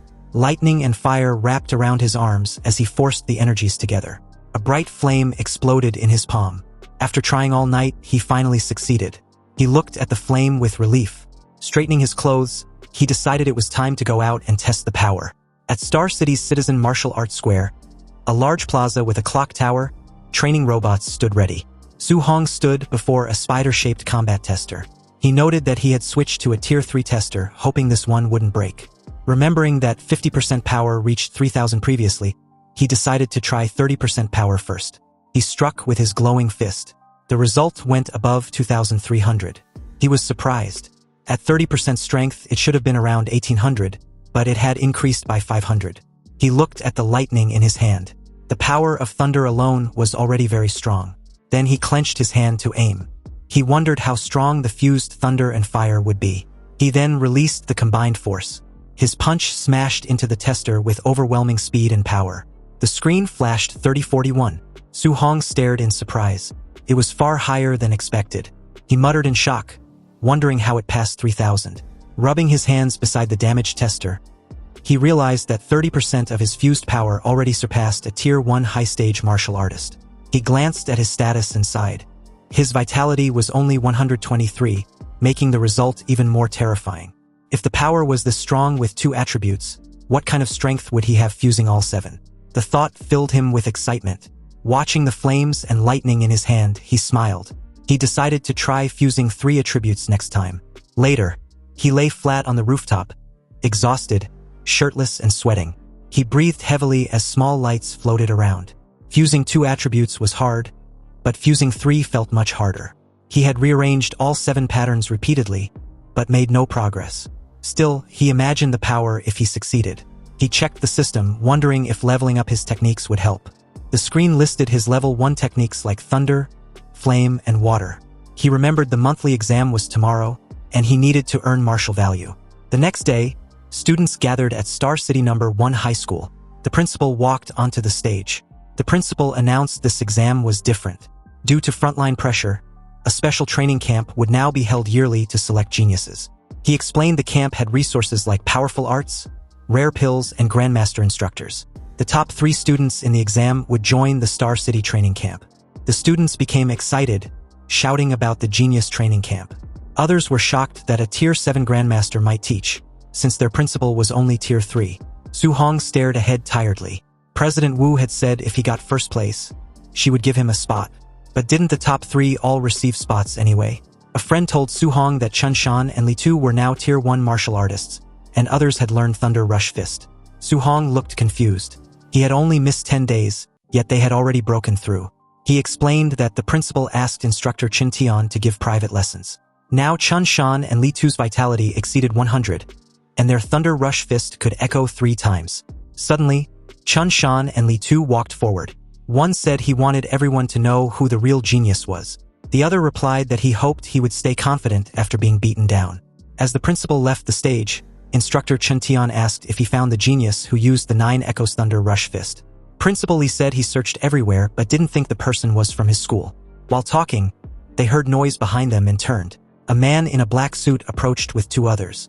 It was Jiang Ming, Su Hong's spear teacher, with Li Ming and Li Yan. Jiang Ming joked, asking Principal Li why he looked so sad. The principal asked why Jiang Ming was there. Jiang Ming smiled, saying the students looked weak. He brought 2 disciples and suggested letting the first-place students spar with them after the exam. Principal Li's expression tightened. Jiang Ming had come to embarrass him. If he refused, it would admit his school had no talent. Jiang Ming said the students looked weak so he would understand a refusal. Instructor Chin Tian snapped back, asking if Jiang Ming was looking for trouble. Nearby, Jiang Ming's student Li Yan pointed at the crowd. He told his teacher there was bad news. Su Hong was here. Jiang Ming was confused and asked which Su. Turning toward the students, he recognized Su Hong standing at the back. Jiang Ming shouted in surprise, realizing it was that same little monster. Su Hong looked at them calmly with a faint smile. Jiang Ming stared in shock, sweating. He realized the kid they talked about was actually from No. 1 High School. He looked at his disciples, troubled. If Li Yan and Li Ming fought Su Hong, they would lose. He needed to avoid the match to save face. He quickly smiled, telling Principal Li not to be angry. He said he was joking, and there would be no competition, calling his own disciples trash compared to the students. Li Yan and Li Ming immediately conceded. Principal Li and Instructor Chun were furious, thinking these men were mocking them sarcastically. Soon at the arena, a loud announcement called for match number 666, Su Hong, to begin. From the stands, Su Hong's friend watched anxiously. He noted Su Hong's opponent was a quasi-martial artist, which was unlucky. He shouted to Su Hong not to push himself or get injured so early. The opponent, Chun Peng, stepped forward. He asked if Su Hong planned to walk down or be beaten down. He clenched his fist to charge confidently, but before he could react, Su Hong moved. He disappeared and instantly appeared in front of Chun Peng. With one clean strike, he sent Chun Peng flying. The impact flipped Chun Peng upside down, and he crashed hard onto the ground. Everyone stared in shock. One student asked when Su Hong became so fierce, while others were stunned silent. Su Hong stood calmly in the smoke. Everyone realized he had defeated a quasi-martial artist in a single move. Su Hong stood calmly over his defeated opponent. The crowd shouted in disbelief, wondering how he became so strong, with some suspecting he was already a Tier 1 martial artist. They announced the final match would happen next. In the stands, Instructor Chun stared at Su Hong, confused about where this student came from and why he missed private tutoring. Principal Li blamed himself for failing to notice him earlier. Principal Li felt he had wasted a talent by not training Su Hong sooner. Instructor Chun mentioned Su Hong looked familiar, but couldn't remember where he had seen him. They turned their attention to the semi-final match between Chun Shan and Li Tu, noting the winner would be decided soon. Watching the fight, they saw the two were evenly matched, making the winner hard to predict. On stage, Li Tu warned Chun Shan that since they both used the 3 Echoes Thunder Rush Fist, Chun needed his strongest move to win. Li Tu then attacked with full force. Li Tu charged, slamming his fist down explosively. Chun Shan shouted as he blocked, the impact blasting wind across the floor. Chun Shan's fist burst with flames. He yelled at Li Tu to watch closely, declaring himself the school's true number one. The students shouted in shock that Chun Shan had mastered attribute externalization. They recognized the powerful fire attribute, second only to thunder. Li Tu stepped forward with a smirk, energy flowing like water around his arm. He scoffed that attribute externalization was nothing special. The students gasped again, seeing Li Tu also had externalized attributes. His was metal, even stronger than fire in combat. Metallic chains swirled around Li Tu's fists as he dashed ahead to attack. His punches echoed 5 times. Chun Shan was shocked to see Li Tu unleash the 5 Echoes Thunder Rush Fist. A violent impact followed. Li Tu's strike blasted his opponent backward, sending shockwaves across the arena. Principal Li and Instructor Chun were stunned. Li noted Li Tu had hidden his strength, while Chun marveled that Li Tu mastered attribute externalization and the micro-level Thunder Rush Fist in just 10 days. Principal Li said the final was pointless. Su Hong couldn't beat Li Tu's metal attribute. Chun sighed, saying Su Hong might have had a chance if he knew a guidance technique. Jiang Ming confidently bet 50,000 on Su Hong. Shocked, Li called him crazy for betting on someone without a guidance technique. Chun laughed, happy to take the easy money. The final battle began. Li Tu against Su Hong. Students cheered, some for Su Hong, others urging Li Tu to win. The fighters stepped onto the stage. Li Tu told Su Hong he was lucky to reach the finals without facing him or Chun Shan earlier. Su Hong remained calm. After hunting beasts, these students seemed weak, but Li Tu finally looked like a worthy opponent. Li Tu grinned, calling Su Hong the second strongest. Su Hong simply asked who the first was. Li Tu stomped the ground, declaring that he was naturally number one. He attacked, claiming one move would show the huge gap between them. Students panicked, seeing Li Tu use the 5 Echoes Thunder Rush Fist immediately. They feared it was already over for Su Hong. But Su Hong's eyes glowed with golden light as power built up inside him. Flames burst from his fist as he charged, wanting to test the limits of his physical body. The crowd screamed that Su Hong was crazy for meeting the attack head-on instead of dodging. Their fists smashed together explosively, shaking the ground. They clashed repeatedly, sending energy bursts through the air. Su Hong met the thunderous attack directly. Li Tu was shocked that Su Hong stopped his 5 Echoes fist instantly with just 5 punches. They fought on, fists colliding in a storm of blows amidst whipping energy chains. Li Tu gritted his teeth. Every punch from Su Hong felt overwhelmingly heavy, like fighting a monster. In the stands, a teacher exclaimed that Su Hong was evenly matching Li Tu without using any martial skills. His friend shouted that his strength was terrifying. The officials were stunned. Chun guessed Su Hong had a special physique. Principal Li laughed, proud the school produced such a genius. However, Chun noted that despite Su Hong's strength, Li Tu's condensed attributes still gave him the edge. The clash sent both sliding back. Su Hong steadied his flaming fist, while Li Tu was forced back several meters. Angry, Li Tu shouted that he would win. Blue lightning surged around his arms as he powered up. He lunged, fists wrapped in energy chains, demanding Su Hong accept defeat. Su Hong realized Li Tu was no longer holding back and was attacking at full power. Since Li Tu went all out, Su Hong decided to show some respect. Flames burst from his fist as he sprinted to meet the attack. Lightning burst across the arena. Li Tu yelled in shock, realizing Su Hong could also use attribute externalization. Principal Li and Instructor Chun trembled as golden lightning filled the arena, leaving them speechless. They were stunned Su Hong had mastered the Thunder Guidance technique. Chun explained that a special physique combined with the Thunder attribute made him terrifying. Su Hong and Li Tu clashed again, causing lightning and chains to explode everywhere. Li Tu realized with alarm that Su Hong's Thunder attribute was stronger than his own metal attribute. Lightning coiled around Su Hong. He told Li Tu that since he revealed his ultimate move, he would answer properly. Su Hong's eyes glowed gold. He announced his ultimate move and charged using the Thunder Rush Fist. His strike landed explosively. The impacts echoed rapidly, driving Li Tu back as 9 echo bursts blasted across the arena. 9 echoes impossible, Li Tu shouted. Blood burst from his mouth as he crashed to the ground. Su Hong stood over him, thunder still crackling around his fists. The students fell silent, their faces frozen in pure shock. Someone finally asked if he won. Excitement erupted as they realized Su Hong reached the perfect realm. 9 echoes surpassing even the teachers. Instructor Chun stuttered in disbelief. Principal Li trembled, declaring Su Hong not just a genius, but the dragon of Star City High. Chun wiped his sweat, imagining how devastated other geniuses in the training camp would be facing a monster like Su Hong. As Su Hong walked away, Chun admired him. He said a golden carp transforms into a dragon when it meets the wind. Star City was too small for him. Principal Lee agreed. He predicted Su Hong would rise like a dragon, shining brightest in the imperial capital and the battlefield of 10,000 races.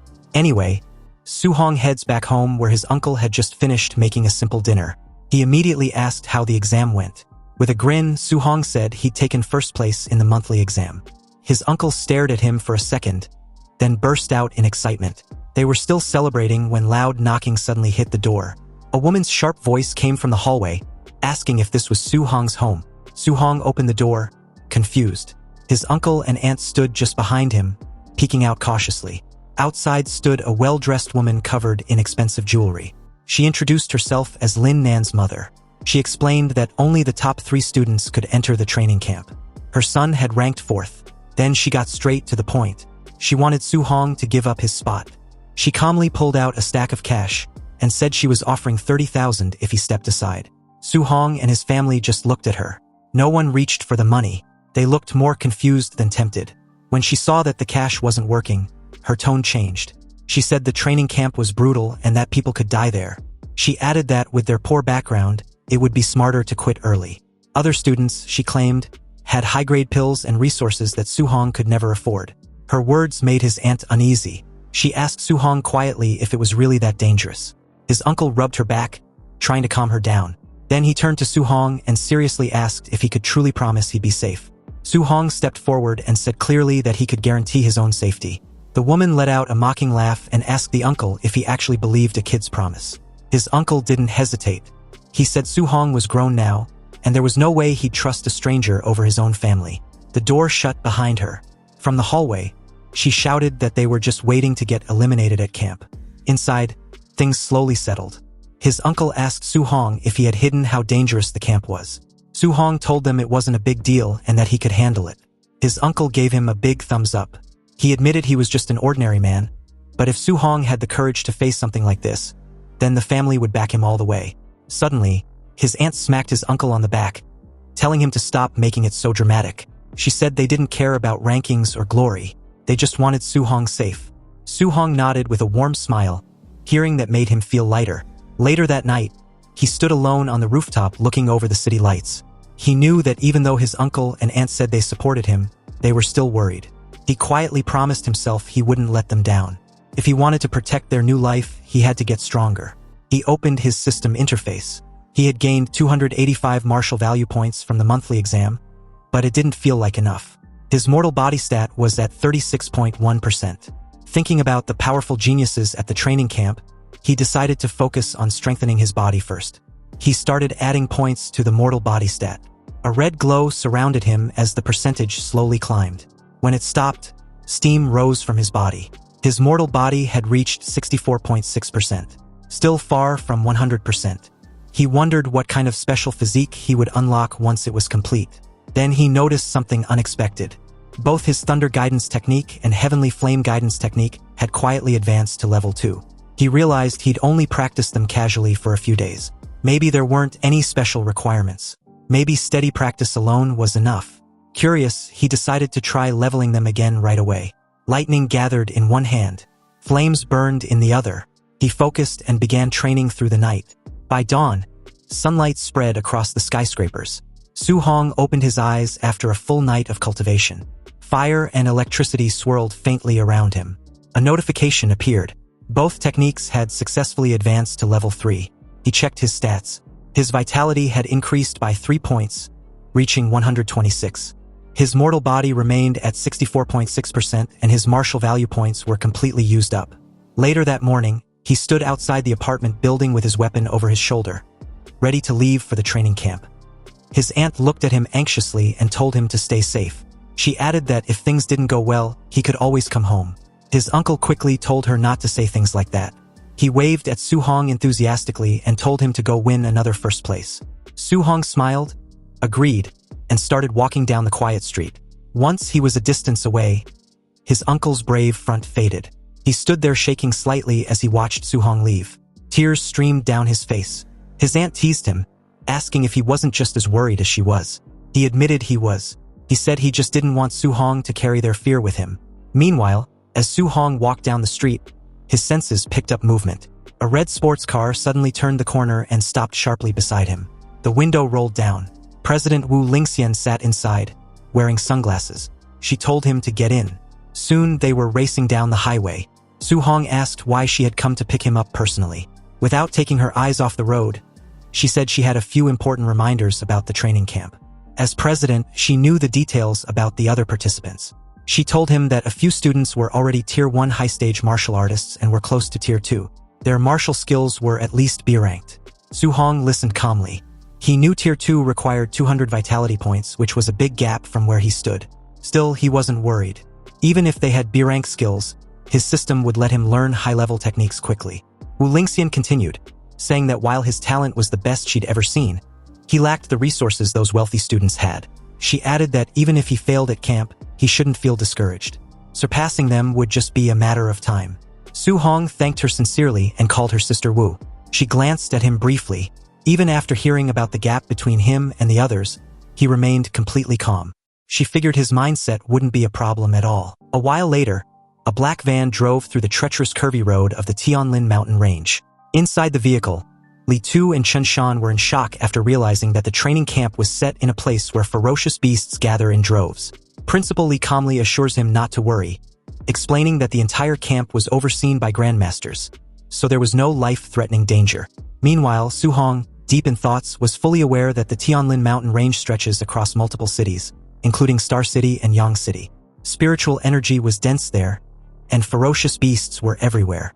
Deep within the mountains hide beast kings comparable to rank 7 grandmasters. Even a Tier 1 beast on the outskirts is far more dangerous than those found elsewhere, and ordinary rank 2 martial artists would not dare to enter lightly. As the van continues forward, elsewhere deep within the forest, several pairs of glowing red eyes track the vehicle's movement. Back inside, Li Tu comments about how he feels that something is watching them, and Chen Shan, who also grew uneasy, worriedly asked whether anyone thinks a ferocious beast might suddenly pop out of nowhere and attack them. On the other hand, Su Hong remains silent, sensing how brutal this environment was.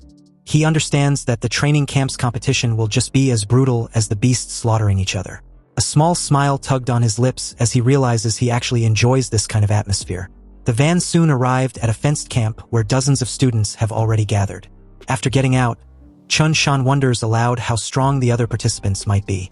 This comment didn't go unnoticed as the crowd suddenly singled out the new participants who just arrived. Unlike Su Hong, Li Tu and Chen Shan were a bit nervous. Su Hong took the lead, his spear on his shoulder as he told the two they should head out.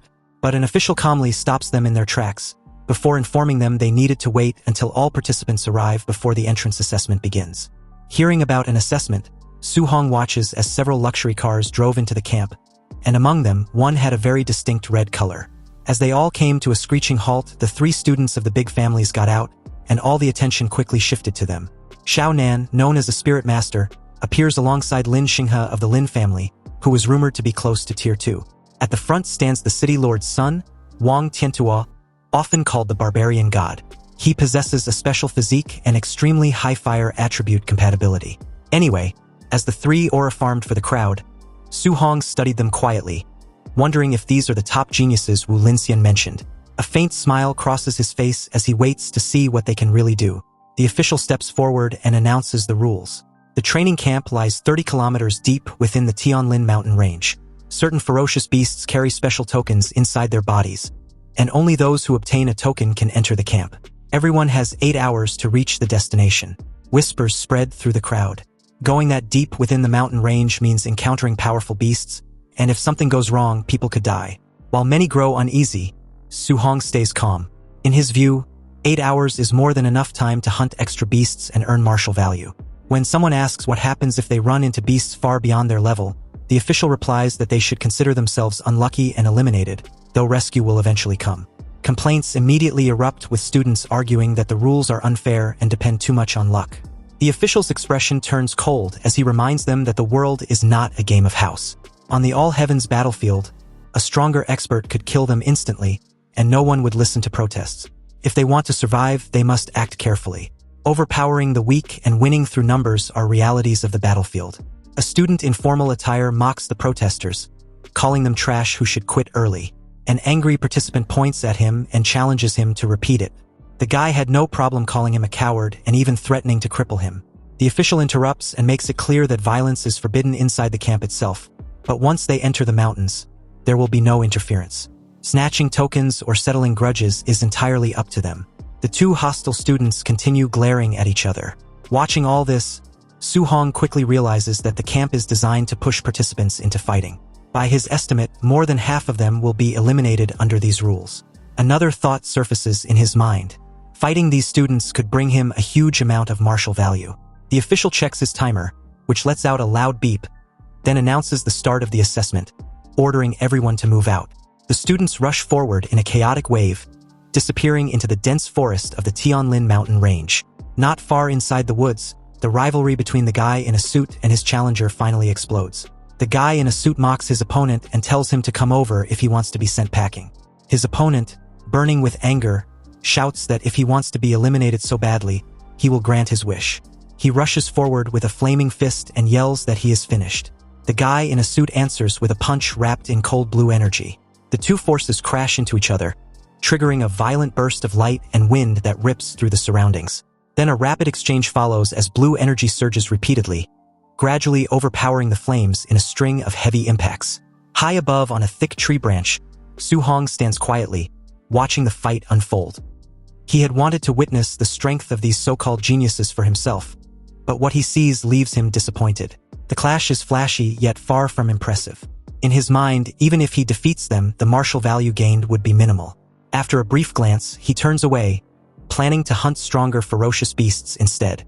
Below, the guy in a suit starts mocking his opponent, saying that a pauper will always remain a pauper and questioning what hard cultivation can achieve compared to a family's generations of wealth. His opponent angrily tells him to shut up and stop dragging working-class people into it. The guy in a suit laughs and repeats the insult. The words make Su-hong pause mid-step. He slowly looks back, annoyed with the constant yapping, and on second thought, he decides that he wouldn't let this free martial value be wasted. He drops from the tree and lands smoothly in front of the two fighters. Telling them to stop fighting, he speaks in a calm and steady tone. Both participants stare at him in confusion. Standing there with a thick wooden club in hand, Su-hong casually suggests that they fight him instead. The guy in a suit grows irritated and calls him another pauper, warning that he will end up beaten as well. The other participant questions Su-hong's level to even dare interrupt them. Su-hong calmly tells them they misunderstand him. What he meant was that the two stop fighting each other and team up against him. The ill-tempered participant suddenly charges at Su-hong, infuriated that he was being looked down upon. Su-hong raised his leg, sidestepped, and kneed the guy in the gut.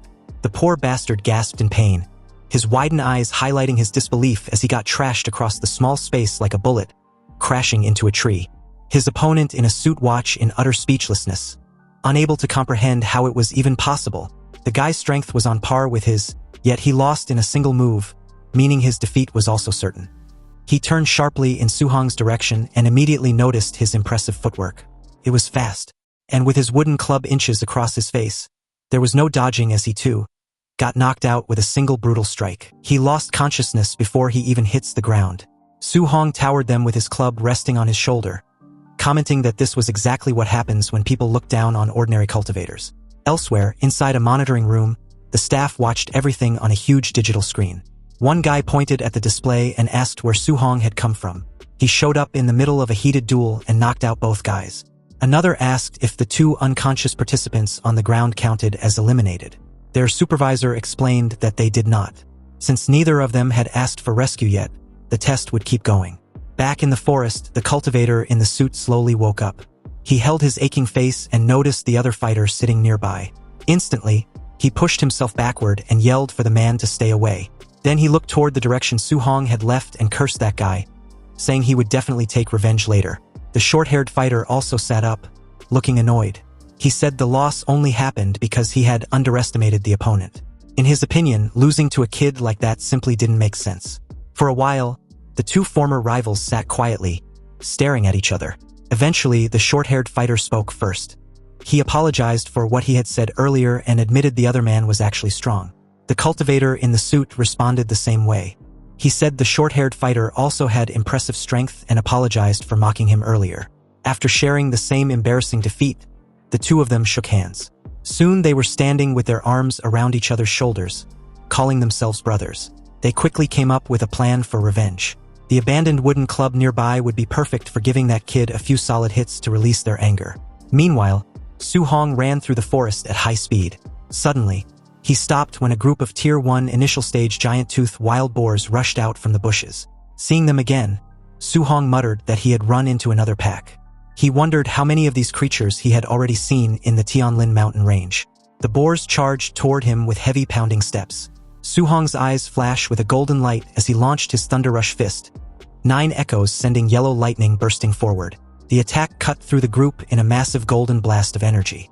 When the dust cleared, system messages appeared around him, informing him he'd gained 32 martial value. Su Hong thought about how defeating martial artists used to give dozens of points. Now the rewards were getting smaller as his strength increased. He shrugged it off and decided the real goal was finding tokens. He started cutting open the boar carcasses, remembering that the dozen beasts he killed earlier hadn't carried any tokens either. After wiping the blood from his hands, he confirmed that none of them had one. Su Hong concluded that only stronger beasts probably carried tokens. Half an hour later, he moved deeper into the forest, jumping between trees while searching the area. When he first entered the 5-kilometer zone, he could find more than a dozen low-level beasts every hour. Now he couldn't see a single one. At that moment, a massive Tier 1 high-stage Netherknight black tiger suddenly lunged out with a loud roar. Su Hong quickly avoided the attack and recognized the beast right away. Blue energy gathered around his finger as he used Void-Breaking Finger. The strike landed directly on the tiger. The beast cried out as the force smashed it into the ground, cracking the earth beneath it. To finish the fight, Su Hong thrust his spear straight into the tiger's head. A message appeared, martial value plus 35. Su Hong commented to himself that with his current strength, defeating a Tier 1 high-stage beast felt extremely easy. He then searched through the tiger's stomach and finally pulled out a red and gold token covered in blood. Looking at it, Su Hong remarked that it had taken almost 3 hours just to find a single one. Thinking about it, he compared the situation. Low-level boars appeared everywhere, while high-stage beasts like this tiger were rare. The stronger beasts gave more value, but there were far fewer of them. After considering it for a moment, Su Hong decided that quantity was the better option. Hunting lots of weaker beasts near the outer areas would let him gather martial value much faster. With 5 hours left in the assessment, Su Hong headed out again. His plan was simple: push his mortal body to its limit before time ran out, leaving behind a clearing full of blood and beast carcasses as he walked away. The forest clearing was filled with the bodies of fallen wild boars. Blood stained the ground, and the air carried the heavy scent of battle. Suddenly, a huge bear burst out with a thunderous roar and rushed straight at Su Hong. Its eyes glowed with a faint red light as it swung a massive claw toward him. The attack missed. While moving around the beast, he noted to himself that after fighting dozens of Tier 1 ferocious beasts, he had finally run into another Tier 1 middle stage one. Bright orange flames began to gather around his fist as he prepared to strike back. Su Hong jumped high into the air and drove his flaming punch straight into the bear's open mouth. Fire and force burst out at the same time. In the reflection of the bear's golden eye, Su Hong could be seen descending again for the finishing strike. He dropped down with full force, slamming his weight onto the beast. The impact shook the ground violently. Moments later, the huge body stopped moving. Su Hong stood over the defeated beast and took a moment to think. Ever since his mortal body reached 60%, defeating a Tier 1 middle stage ferocious beast with pure physical strength had become possible. He glanced down at his hands and clothes, both covered in blood. Then he opened his system interface to check his progress.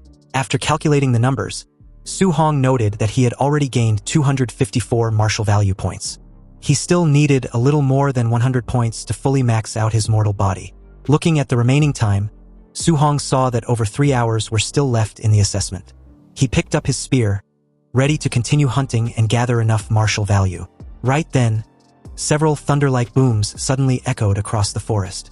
Su Hong immediately looked toward the sky. Sweat formed on his forehead as he asked out loud what kind of noise that was. Above the forest, a massive golden bird with glowing wings flew across the sky, its enormous shadow covering the land below. Su Hong stared at it and wondered what kind of ferocious beast it could be. After watching it for a moment, he guessed that it might actually be the legendary Golden Rock Beast King. The giant bird released a sharp, piercing cry. With a powerful flap of its wings, a huge shock wave spread across the forest. Trees bent and snapped while dust rose everywhere. Su Hong planted his spear into the ground and held on tightly to keep his balance against the powerful force. Watching the scene, he commented to himself that the Beast King's strength was terrifying. Even a simple flap of its wings had created such an enormous shock wave.